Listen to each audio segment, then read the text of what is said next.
विशेष बाब म्हणून ते एकदा विशेष बाब म्हणून गडचिरोली साहेबांनी घेतलेली होती। मला टेक्निकली सुद्धा माहिती आहे, मी 5व्या टर्मचा आमदार आहे। हां चला बोला, आणखी काय? दीपक केसरकर आणि बबन तायवाडे बोलले की धनंजय मुंडे ओबीसी नेते असल्यामुळे त्यांना टार्गेट केलं जाते। कोण? बबनराव तायवाडे आणि दीपक केसरकर दोघं मिळून असं बोलले। मला नाही उत्तर द्यायचं। चला, ह्याच्यात कुठं ओबीसी काय आणलं? माणूस गेलं कोणतं? अरे बाबा, ओबीसीचं जरी गेलं असतं तरी आम्ही असंच बोललो असतो। इतक्याच पोटतिडकीने आम्ही हा प्रश्न मांडला। कुणाला पटतंय? कोणत्या ओबीसीला पटतंय का?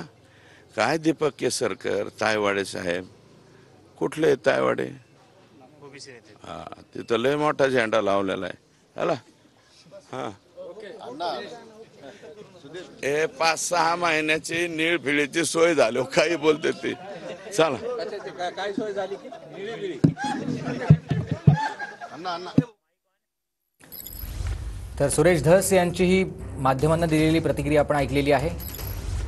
माझ्या मतदारसंघातले 2 नंबरचे धंदे बंद व्हायला हवेत, बीडमध्ये कायदा सुव्यवस्था नीट राहिली नाही असे आरोप सुरेश धस यांनी केलेले आहेत। सुरेश धस यांनी जिल्हाधिकाऱ्यांची देखील भेट घेतलेली आहे।